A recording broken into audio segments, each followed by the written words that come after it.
भारत में सेकुलरिज्म के नाम पे गजब का खेल चल रहा है। सेकुलरिज्म के नाम पे देश को बर्बाद करने के लिए बड़े प्लान्ड वे में काम हो रहा है। मध्य प्रदेश में एक पुलिस अधिकारी है, उनका नाम है राजा बाबू सिंह। वो मध्य प्रदेश में ट्रेनिंग डिपार्टमेंट के डीजीपी हैं। उन्होंने एक बड़ा अच्छा इनिशिएटिव लिया। उन्होंने कहा कि ये जो नए नए लड़के आते हैं, पुलिस में भर्ती होते हैं, घर से दूर रहते हैं, इनको होम सिकनेस होती है, इसलिए ज़्यादा अच्छा है कि शाम को रामचरितमानस का पाठ करें, जहाँ पे राम वनवास का पूरा वर्णन है उसको पढ़ें। उससे जो सिपाही हैं इनके अंदर अध्यात्म भी बढ़ेगा, इनके अंदर नैतिकता भी बढ़ेगी, अच्छा काम करने की प्रेरणा मिलेगी। उन्होंने ये भी कहा कि जिस तरीके से भगवान श्री राम ने भालू बंदर सबका सहयोग लेकर रावण को हराया, वैसे ही हमारे ये जो सिपाही हैं ये भी समाज के सहयोग से जो अपराध है उसको हराएंगे। बहुत अच्छा इनिशिएटिव था, लेकिन अब उसका सेकुलरिज्म के नाम पे विरोध हो रहा है। कह रहे अच्छा, अगर रामचरितमानस पढ़ाया जाएगा तो फिर बाकी मजहबी ग्रंथ क्यों नहीं पढ़ाए जाने चाहिए? अरे इन मूर्खों को पता ही नहीं है कि जो बातें वेद पुराण में लिखी हैं, भगवत गीता रामचरितमानस में लिखी हैं, वो बाकी मजहबी ग्रंथों में नहीं लिखी हैं। सारे मजहब एक समान नहीं होते, सारे मजहबी ग्रंथ एक समान नहीं होते, सारी मजहबी किताब एक समान नहीं होती, सारे स्कूल एक समान नहीं होते। जो बातें गुरुकुल में पढ़ाई जाती हैं वो मदरसा और मिशनरी स्कूल में नहीं पढ़ाई जाती। जो बातें भगवत गीता में लिखी हुई है, रामचरितमानस में लिखी हुई है, वो बात बाइबल कुरान में नहीं लिखी हुई है। बाइबल कुरान में वसुधैव कुटुंबकम नहीं सिखाया जाता। बाइबल कुरान में सर्वमंगल मांगल्ये शिवे सर्वार्थ साधिके ये नहीं उसमें लिखा हुआ है। बाइबल कुरान में यत्र नारस्तु पूज्यते रमन्ते तत्र देवता ये नहीं लिखा हुआ है। बाइबल कुरान में जन्नी जन्म भूमिश्च स्वर्गादप गरियसी ये नहीं लिखा हुआ है। लेकिन फिर भी करें नहीं, सारे मजहबी किताबें एक होती है, सारे रिलीजियस बुक एक जैसी होती है, सारे रिलीजन एक समान है। अरे सारे रिलीजन एक समान है तो दुर्योधन के ननिहाल गंधार से हिंदू जैन बौद्ध सिख क्यों खत्म हो गए? सारे रिलीजन एक समान है तो राजा भरत के ननिहाल कैकेय से, जहां से माता कैकेयी आई थी, वो पाकिस्तान बन गया, वहां सारे हिंदू जैन बौद्ध सिख क्यों खत्म हो गए? अगर सारे किताबें एक समान है, सारे स्कूल एक समान है, गुरुकुल मदरसा एक समान है, तो बांग्लादेश में हिंदू जैन बौद्ध सिख का नरसंहार क्यों हो रहा है? उनकी बहन बेटियों को क्यों उठा रहे हैं? वहां के जो गौशालाएं उनको क्यों लूट के लेके जा रहे हैं? उनके खेतों पे क्यों कब्जा कर रहे हैं?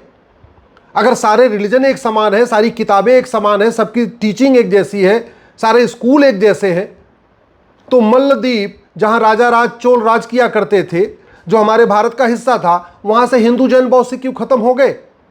सारे रिलीजन एक समान है तो पंजाब का दो टुकड़ा हुआ, एक पंजाब भारत में है, दूसरा पंजाब पाकिस्तान में है। ईस्ट पंजाब भारत का पंजाब है, वेस्ट पंजाब पाकिस्तान कहलाता है।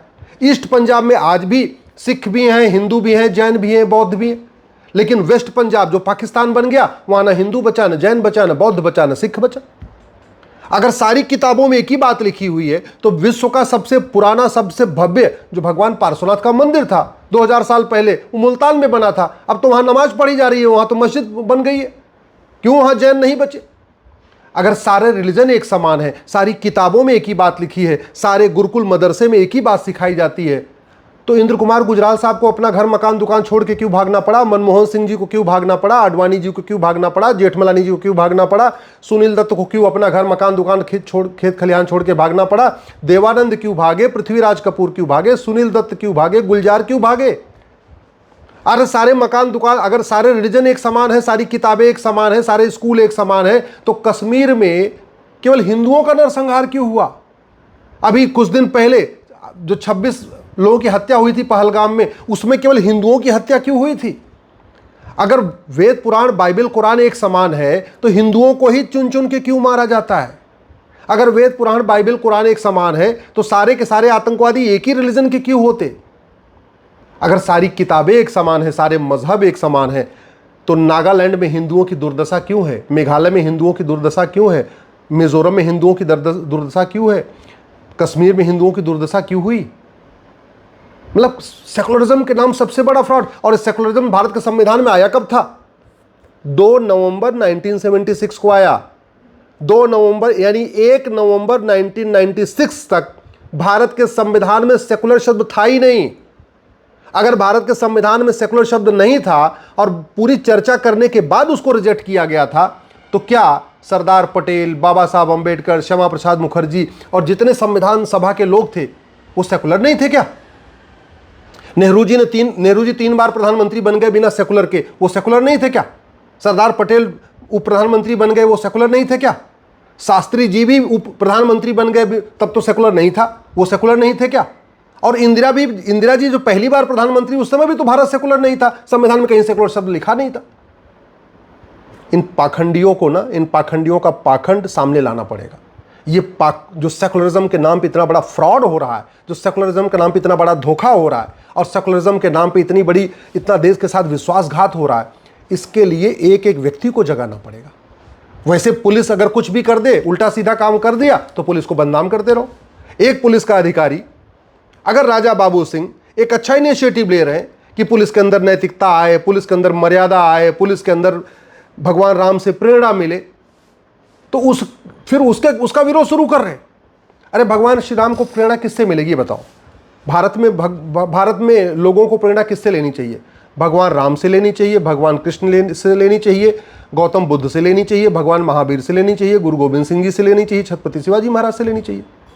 क्या किसी विदेशी आदमी से प्रेरणा लेने की जरूरत है क्या? क्या भारत में महापुरुषों का अभाव है?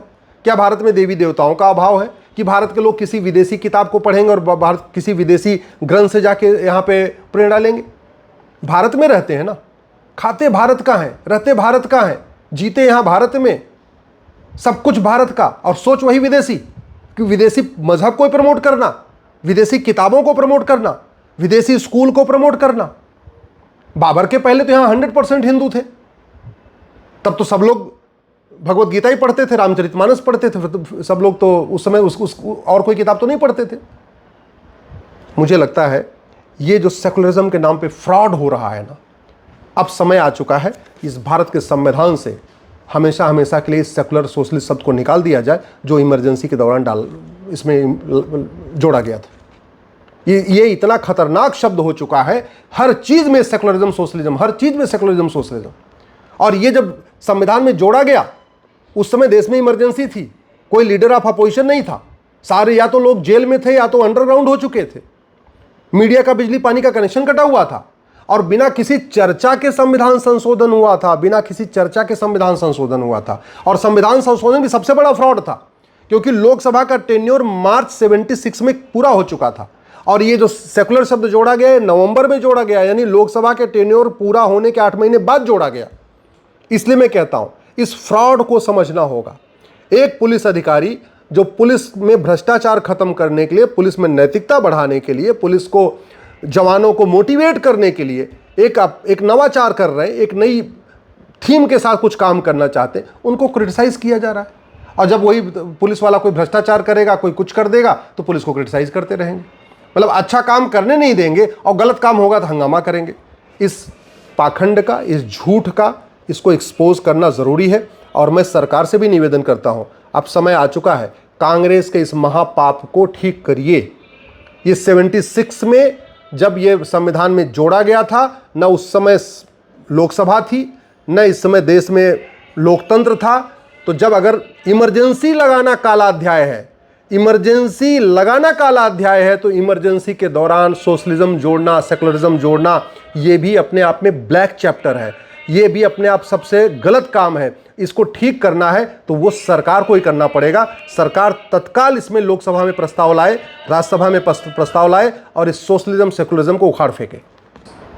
इस सोशलिज्म और सेकुलरिज्म को संविधान से निकलवाने के लिए मैंने सुप्रीम कोर्ट में पीआईएल फाइल किया था, लेकिन माननीय सुप्रीम कोर्ट का यह कहना है कि ये सोशलिज्म सेकुलरिज्म सरकार इसको निकालना चाहे निकाले, रखना चाहे रखे, कोर्ट इसमें दखल नहीं देगी। तो एक तरीके से सुप्रीम कोर्ट से एनओसी मिल चुकी है सरकार को। अब सरकार जब चाहे तब इसको निकाल सकती है।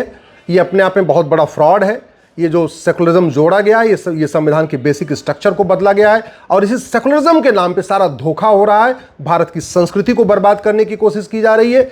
जबरदस्ती सारे रिलीजन को एक समान बताने की कोशिश हो रही है। जबरदस्ती गुरुकुल और मदरसा को एक समान बताने की कोशिश हो रही है।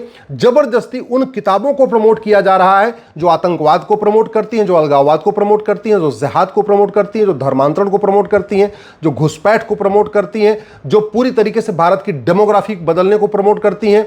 उन किताबों को सेकुलरिज्म के नाम पे प्रमोट किया जा रहा है जो भारत के त्योहारों के प्रति नफरत सिखाती हैं, भारत के संस्कारों को के प्रति नफरत सिखाती हैं, जो पूरी तरीके से भारत को बर्बाद करने की पूरी योजना है वो इसी सेकुलरिज्म के नाम पे चल रही है। इसीलिए इस सेकुलरिज्म शब्द को निकालना संविधान से बहुत जरूरी है।